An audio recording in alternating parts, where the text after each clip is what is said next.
Hello friends, स्वागत आहे तुमचं विदर्भ किचनमध्ये. दुपारचे 12 वाजलेले होते. सर्व कामं आटोपलेले आहे आणि इथे मला भांडे लावायचे होते. भांडे तर मी सकाळीच घासले, पण त्यामधलं पाणी निघायचं होतं म्हणून थोडं ते टप उन्हामध्ये ठेवलेलं आहे. आणि हा टप असा आहे की यामध्ये पाणी जमा होतं, त्याच्यामुळे मग ते 1-2 तास मी उन्हामध्येच ते बाहेर ठेवून देते. म्हणजे कसं पाणी निघून जातं आणि भांडे पण छान सुकतात. तर अशा पद्धतीने भांडे वगैरे सर्व लावून घेतलेले आहे. आणि रॅक छोटी असल्यामुळे मला ते भांडे सर्व एकात एक ठेवावे लागतात, कारण एकदम मोठी रॅक तर नाही आहे. मोठ्या रॅकमध्ये सर्व डबे वगैरे ठेवलेले आहे, त्याच्यामुळे छोट्या याच्यामध्ये वाट्या सर्व मी एकात एक ठेवत असते. त्यानंतर गॅस वगैरे सकाळी धुवून घेतला आणि गॅसच्या कड्या मी घासून घेत असते. त्या गॅस धुताना धुत नाही.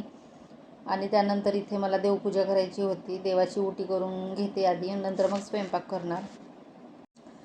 कसं आहे की आज रविवार असल्यामुळे थोडे कामं आरामातच चालू आहे. म्हटलं निवांत आरामामध्ये करूया, कारण रोजची तर धावपळ असतेच आपली कामाची. एखाद्या दिवशी तरी म्हटलं चला आरामामध्ये होते सर्व कामं.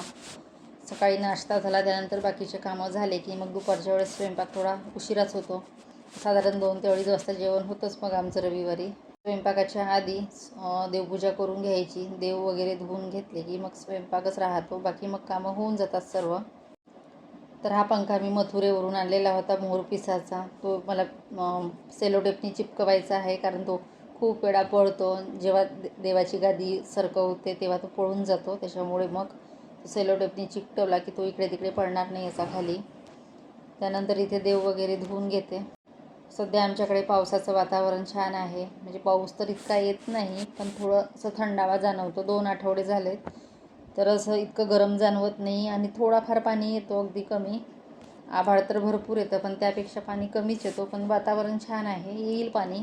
हो, या महिन्यात नाही तर पुढच्या महिन्यामध्ये. आता 8च दिवस बाकी आहे जुलै महिना सुरू व्हायला. आणि पाणी तर यायलाच पाहिजे, कारण शेतकऱ्यांचे पण खूप कामं वाढतात पाणी नसला तर. अशा पद्धतीने देवपूजा वगैरे आटपून घेतली. त्यानंतर आता स्वयंपाकाची तयारी. देवाला इथे छान अष्टगंध लावून घेते. यामध्ये चंदन आणि अष्टगंध असं मिक्स करून आहे पावडर. हे पण मी मथुरेवरून आणलेलं होतं.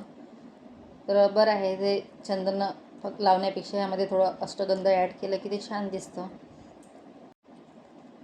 आणि रेग्युलर ब्लॉग होत नाही माझे अपलोड करणं शक्य, त्याच्यामुळे थोडे लेटच आले या आठवड्यामध्ये. जास्त ब्लॉग झालेच नाही, 2 ते 3 व्हिडिओ टाकले असेल मी, कारण बाकी माझं दुसरं ऑनलाईन काम आहे, त्याच्यामुळे थोडा लेटच होत आहे. त्यानंतर इथे दुपारी स्वयंपाकाची तयारी. तर इथे थोडा भात लावलेला आहे. त्यानंतर इथे मला दही पिठलं करायचं होतं. बरेच दिवसापासून दही आणलेलं होतं, मग कमीत कमी 5 ते 6 दिवस झाले.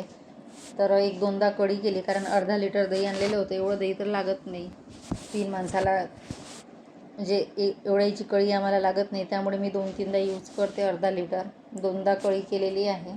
थोडं बेसन होतं, म्हटलं चला आज दही पिठलं करते. दही पिठलं कोणी खात नाही माझ्याकडे, फक्त मीच खाते. तर इथे मी मिक्सरच्या भांड्यामध्ये बेसन घेतलेलं आहे आणि दही ते बारीक करून घेतलं. सोबतच आलं, लसूण, मिरची आणि कोथिंबीर याची पेस्ट करून घेतलेली आहे ते दही बेसनासाठी.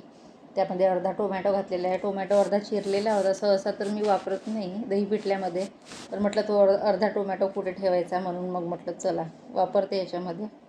तर इथे छान जिरं, मोहरी, कढीपत्ता, कांदा आणि त्यानंतर ही आलं, लसूण, मिरचीची पेस्ट छान तेलामध्ये मिक्स होऊ द्यायची. तर अशा पद्धतीने मी दही पिठलं करते. दही पिठलं थोडं पातळच करते, कारण भातासोबत छान लागते. जर भाकर वगैरे असेल तर थोडं घट्टसर करते. आणि गरम गरम दही पिठलं आणि भात खूप छान लागते खायला. साधं बेसन तर आपण नेहमीच करतो, पण हे दही घालून केलेलं एकदम चवीला छान लागते आणि तोंडाला पण चव छान येते. तर अशा पद्धतीने मी करून घेते हे दही पिठलं. आणि यामध्ये थोडं पाणी ॲड करते. दही हे मलाईचं होतं, त्याच्यामुळे जास्त आंबट नाही आहे, साधारण आहे ते. तर रविवार म्हटलं की अशा पद्धतीने कामं लेट होतात. आणि हा रविवारचा व्हिडिओ आता तुम्हाला मंगळवारी पाहायला मिळेल, कारण अपलोड करणे शक्य झालाच नाही. एडिटच करायचा होता तो, त्याच्यामुळे तो लेट आलेला आहे. त्यानंतर इथे मुलीसाठी मला पराठे करायचे होते. तर त्यासाठी इथे 1 वाटी कणिक घेतलं, 2 ते 3 चम्मच बेसन, त्यानंतर आलं, लसूण, मिरचीची पेस्ट, जिरं, मोहरी, तिखट, थोडं धने पावडर आणि कसुरी मेथी 4 ते 5 चम्मच आणि मीठ. कसुरी मेथीमुळे छान चव येते, म्हणून कसुरी मेथी थोडी जास्तच घातलेली आहे. आणि यामध्ये कच्चं तेल 1 चम्मच आणि थोडी साखर घालते मी, म्हणजे मग छान लागतात चवीला आणि मऊ पण होतात. तर अशा पद्धतीने पराठे करून देत असते मी तिला. आणि मुलांचं कसं असतं की त्यांना रोज रोज तेच तेच जेवण नको असतं, काहीतरी वेगळं रोज पाहिजे असते. आणि रविवार म्हटल्यावर तर मग हे नको ते. सकाळी नाश्त्यामध्ये मटकीची उसळ आणि पोहे केलेले होते, मग म्हटलं दुपारी काय, तर मग हे तिच्यासाठी पराठे करते. आणि मी दही पिठलंच खाणार आणि भात सोबत. तर अशा पद्धतीने छान मी पराठे करून घेते मुलीसाठी, कारण 5 ते 10 मिनटं कणिक भिजवून ठेवली की मग पराठे छान होतात. आणि आमच्या शेजारच्या काकूंनी त्यांच्याकडे बिट्ट्या केलेल्या होत्या आणि आलू वांग्याची भाजी, तर ती आणून दिली. विदर्भ स्पेशल बिट्ट्या आहेत, ह्या खायला खूप छान लागतात. याच्यामध्ये ओवा आणि मीठ टाकून छान पाण्यामध्ये उकळून घेतात, त्यानंतर तेलामध्ये त्या तळून घेतात. तर अशा प्रकारे बिट्ट्या करतात. तुम्ही डाळबाटी पण म्हणू शकता याला. तर अशा पद्धतीने पराठे करून घेते मी, जशी आपली चपाती असते नेहमीप्रमाणे त्या पद्धतीने त्रिकोणी असे लाटून, म्हणजे छान लेअर येते पराठ्याला आणि मऊसूत होतात थोडे पातळ लाटले की. दह्यासोबत किंवा लोणच्यासोबत छान लागते खायला. 4 ते 5 पराठे केले की तिला पण होऊन जातील, आणि एखादा असला तर मी पण खाते, नाहीतर मग भात आणि भाजी. तर अशा पद्धतीने दुपारचं जेवण सगळं आटपून घेतलं की मग कसं इतके कामं राहत नाही. नंतर आमची दुपारी 3ला नळं येतात, तर मग पाणी भरावं लागते. नंतर 3 नंतर पाणी, भांडे वगैरे आणि दुपारची झाडझूड. त्यानंतर इथे स्वयंपाक झालेला आहे आणि देवाला नैवेद्य दाखवलेलं आहे. अशा पद्धतीने माझा छोटासा ब्लॉग होता. Bye bye.